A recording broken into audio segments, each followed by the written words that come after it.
자, 매주 목요일 하재근의 도시락으로 시작하는데요. 하재근 문화평론가 나오셨습니다. 어서 오세요. 안녕하세요.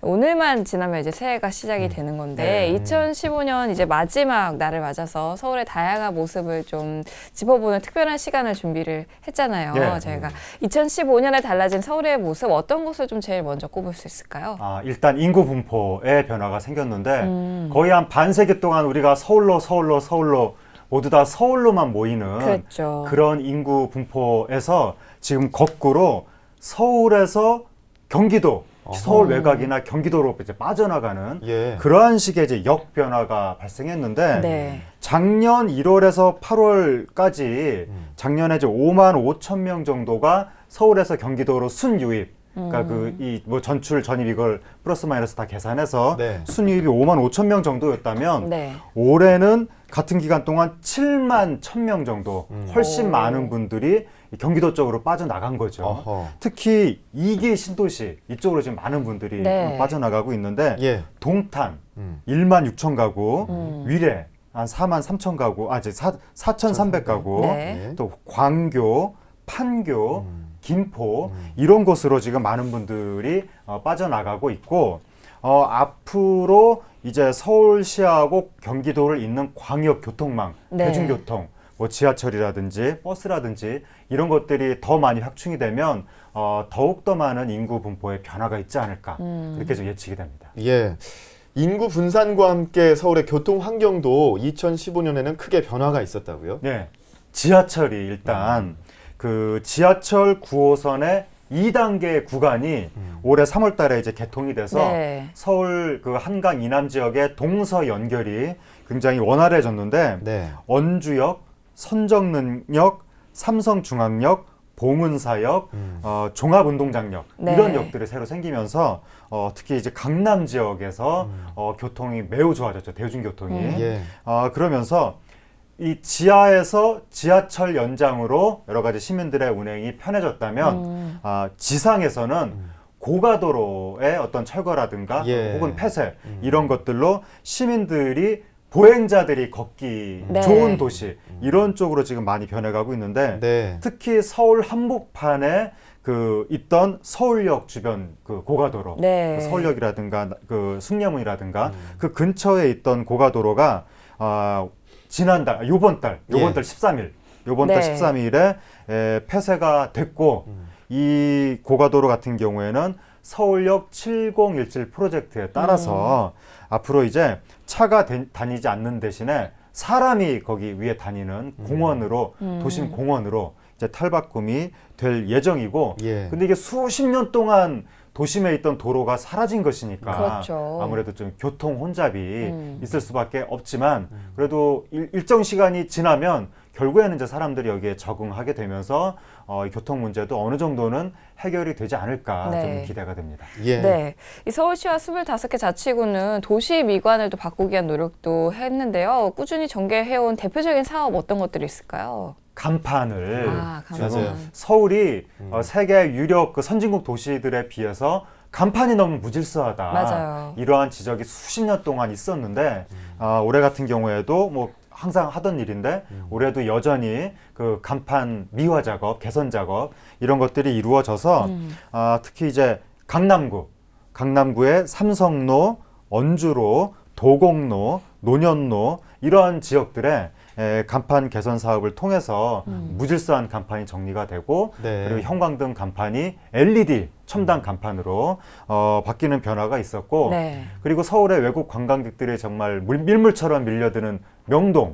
명동의 재미로 거리 여기에도 간판 개선 작업을 통해서 돌출된 간판을 정리해서 보행자가 다니기 편하게 하고 그리고 형광등 간판을 LED 간판으로 이제 변화시켜서 전기료를 미관상의 아름다운 변화도 있지만 경제적으로도 전기료가 80% 정도가 절약되는 그런 효과가 있었습니다. 노후된 간판, 이 불법 간판 교체하는 간판 개선 사업으로 서울시가 더 깨끗하고 걷기 좋은 도시 될 것 같고요. 그리고 또 간판 공모 사업도 있던데 이런 간판들 다양한 아이디어의 간판들이 생겨나길 바라겠습니다.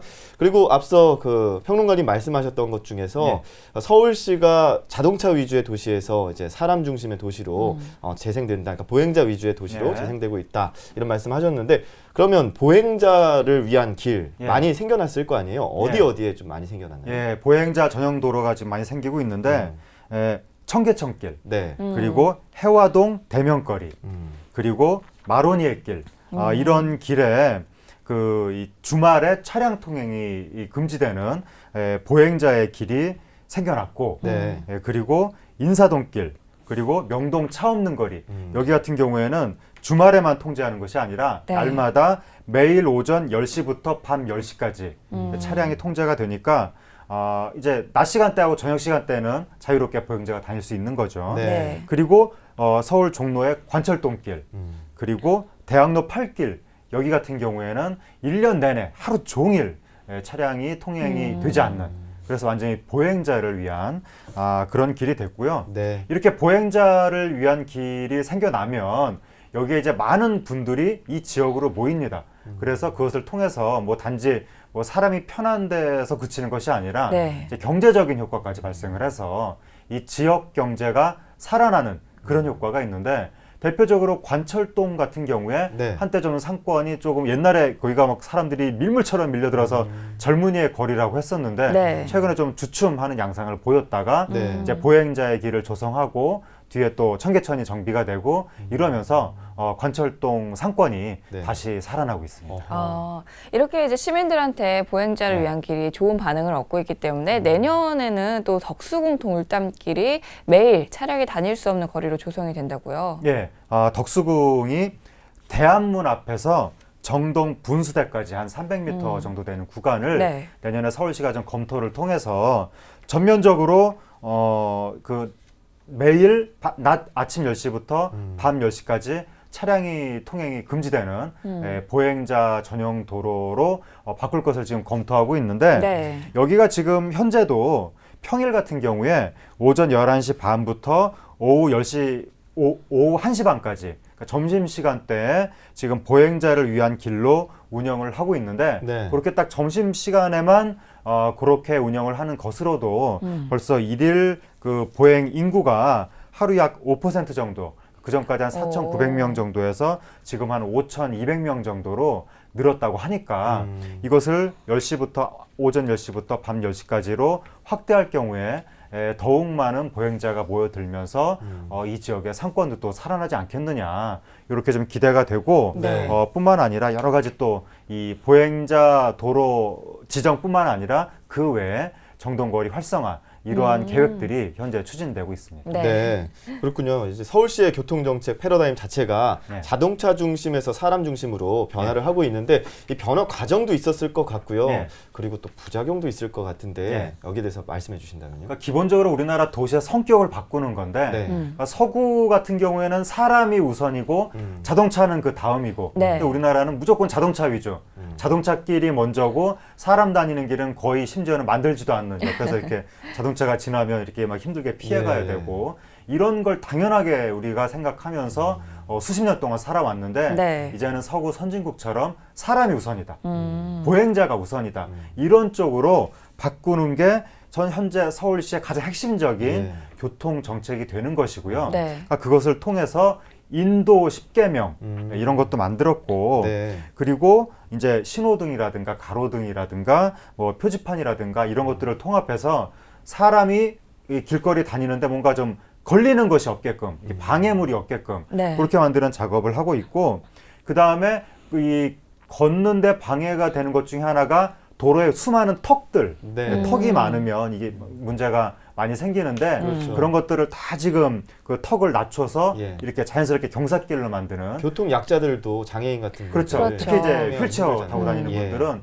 턱이 있으면 이동 자체가 불가능해지는데 요즘에 그 턱을 낮추는 작업을 지금 계속하고 있고, 그 다음에 고가도로 이 철거 이 작업도 바로 보행자를 위한 길을 만드는 그런 작업의 일환인데 2002년에 떡전 고가도로 철거부터 시작해서 이제 올해 같은 경우에 그 서대문 고가도로 이게 사라졌죠. 맞아요. 그래서 그 길이 고가도로 있을 때는 6차선 길이었다가 지금 8차선 길로 늘어났고 일단 고가도로가 사라지면 도시가 밝아지고 보행자들이 이 고가도로 옆에는 이게 거리가 좀 우중충하고 그림자가 지고 하니까 좀 왠지 선뜻 가고 싶은 마음이 들지 않는 그런 길이었다가 이제 고가도로가 사라지면서 길이 밝아지니까 많은 분들이 또 거리를 통해하는 그러니까 도시의 기본적인 색깔 자체가 바뀌고 있다라고 할 수가 있는 건데 이게 이제 부작용이 뭐냐면 수십 년 된 체질을 바꾸는 거니까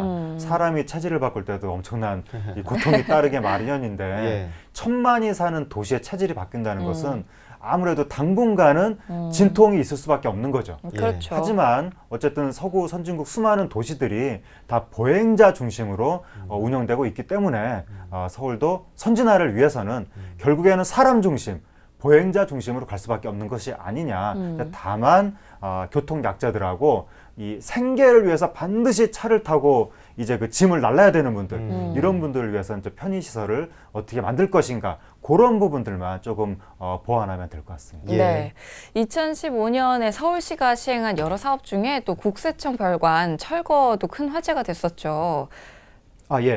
지금 그 성공의 성당 그 앞에 성공의 성당이 너무나 아름다운 건축물인데 거기를 이 국세청 별관이 가로막고 있으니까 서울에 그런 건물이 있는지도 모르는 분들이 많은 겁니다. 그렇죠. 택시 기사분들도 요즘에 그 앞에 서울 국세청 별관이 철거되면서 비로소 성공의 그 서울 대성당의 모습이 드러나니까 택시 기사분들도 아니 서울에 이런 곳이 있었냐면서 지금 깜짝 놀라고 계시는데 거기가 국세청 별관이 철거되고 이제 지하 3층 규모의 전시관이 들어설 예정인데 지상은 이제 공원이 되고 그러니까 이게 그 서울 우리가 이제 개발하며 자꾸 뭔가를 새로 짓고 빌딩을 올리고 이런 개발만 했다가 이제 기존에 좀 이렇게 도시의 좀 미관상 그렇게 좋지 않았던 그런 건물을 철거하면서 있는 것을 비우면서 도심 공원을 만들고 또 근대 건축물을 또 하나의 관광 상품으로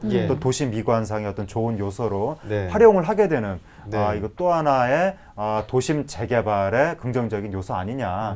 그래서 좀 건축계에서 찬사를 받고 있습니다. 그렇죠. 여기에 그 철거한 그 터에 나머지 이제 기둥 잔재나 이런 게 있었지 않습니까? 거기에 건축 박람회를 또 열어가지고 또 그런 식으로 또 뭔가 비어 있는 공간을 새롭게 활용했다라는 점에서 또 저도 좀 의미 있게 봤습니다. 네, 그리고 또 지난 11월 국내 최초 동구장인 고척 스카이돔이 추진 8년 만에 우여곡절 끝에 문을 열었어요. 일단은 화제를 몰았고요. 어떻게 열게 됐는지 이것도 좀 설명을 해주세요.